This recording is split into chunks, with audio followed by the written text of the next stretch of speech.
What did you learn from writing these songs about about yourself? Because you have to delve into yourself. Yeah, no, I think I learned, well, the main thing I learned when I was writing this record, 100%, which I wasn't completely convinced at, I suppose, deep down, was that I was completely over that period of my life. And I think that was the coolest thing that I realised. The experience of working with Tommy, of starting Graffiti6 and doing something completely different than I was used to doing, really did just close that chapter I was at before. And I wasn't in a great place at all, so anyone that knows me now will just see someone completely different than they did back then. That's kind of cool. Can you write songs when you're actually in that emotion, or do you have to be out of that emotion to actually see what happened and write about it? Yeah, there was definitely there was. Some people do that.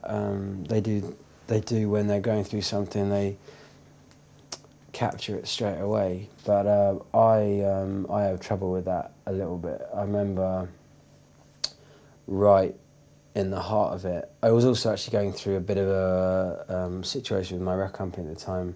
I was on a label that went through a big merge, so just when this was going on, that was also going on, and the two of them together really wasn't great because there was nothing I could do musically in my career either.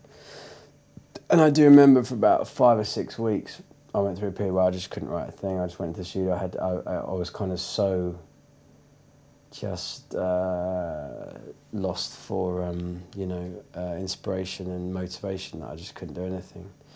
But then, you just feels right. You just sit down. You're like, okay, I kind of can see a bit clear now, and I know how I felt about that. You also write songs for other people. One Direction, Enrique Iglesias, Michael Kiwanuka are a few names. Mm-hmm. When you write those songs, do you know they are songs for them, or is it just your own songs and then you just see who wants to record them? Well, I mean, they're all a bit different, those ones, because One Direction, I write for them, and they take the songs, so I very much write for them and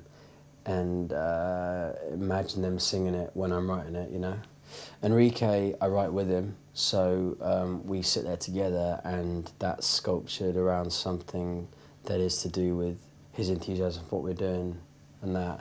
Michael Kiwanuka is completely opposite, where we really did work with him, and a friend of mine and myself, we set up a production company. And we actually discovered him. He sent us his demos, and we just worked with him. He sent us one song called Rest, and then we wrote Bones and Home Again with him. And it was an amazing thing because we didn't really. There was no kind of trying to work out who he was, whatever. Who he was clear. He was just there, him and his guitar, and we just hopefully brought the best out of that. The breast. The best out of that, and that's a completely different experience than writing a song for like One Direction.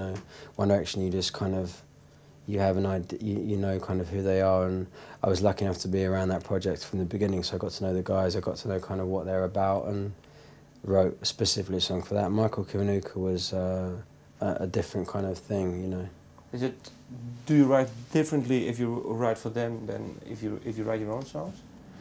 Yeah, I think for my own songs, I mean, no matter whether it's Michael Kiwanuka, One Direction, Enrique, when you write a song and you're not performing it, something about the song has to